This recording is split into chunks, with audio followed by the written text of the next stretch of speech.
Qaniydi bundan oldin o'lib ketgan bo'lsam, qaniydi yo'q bo'lib unutilib ketsam. Nimalar qilib qo'yding? Bu kimning bolasi? Sharm hayo yo'qmi senda? Musoning dinini tark et, aks holda seni o'ldiraman. Allohga qasamki, undan hech qachon tonmayman.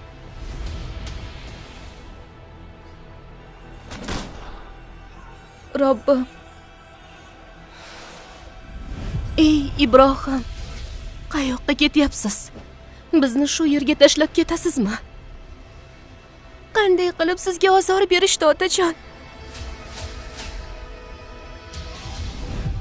Tuyada kelayotgan Oyshami? Safvon ham u bilanmi? Kunning shu paytida-ya? Ona, odamlar men haqimda nima deganini ko'ryapsizmi? Mendan buni yashirib yurganmidingiz? Tayyor bo'lsangiz, tarix tomon safarimizni boshlayapmiz. Birinchi marta sun'iy intellekt tomonidan yaratilgan va Jannat onalarining hikoyalarini o'zida jamlagan 8 qismli serialni boshlamoqdamiz.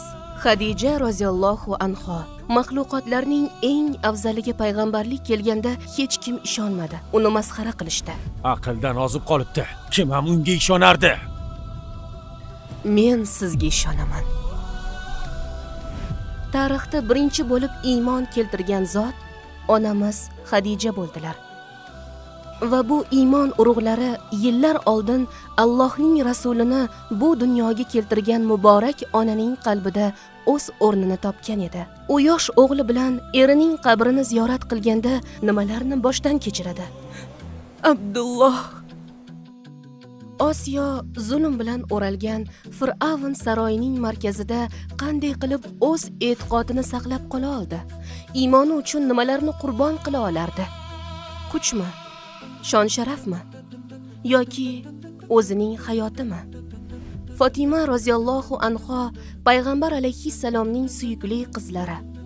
Rasululloh Ka'ba oldida sajda qilayotganlarida muborak yelkalariga ichaklarini ilib qo'yishdi. Fatima mitti qalbi bilan qanday qilib bunday og'riqni boshdan kechirdi? Ha, ba'zida biz Maryam onamizning unga qarshi qo'yilgan har qanday ayblovlarga qaramay, sobit tura olganiga guvoh bo'lamiz. Ey Maryam! Albatta sen juda iflos ish qilding. Qissalarimiz davomida Havvo onamizning jannatdan bu dunyoga bo'lgan sayohatiga guvoh bo'lamiz. Hojar onamizni cho'lda yolg'iz go'dak bilan hech narsa yo'q joyda suv qidirib, bor kuchi bilan umidga sodiq qolgan holda ko'ramiz. Ilojsizlik, qo'rquv, yolg'izlik ularni to'xtatib qola olmadi. Chunki ular jannat onalari edilar. Biz 100 dan ortiq haqiqiy islom manbalaridan foydalangan holda tayyorlagan videolarimizda 8 ta onalarimizning qissalarida ibodatlariga va itoatkorliklariga guvoh bo'lamiz. Jannat onalari videolarimizni boshlaymiz.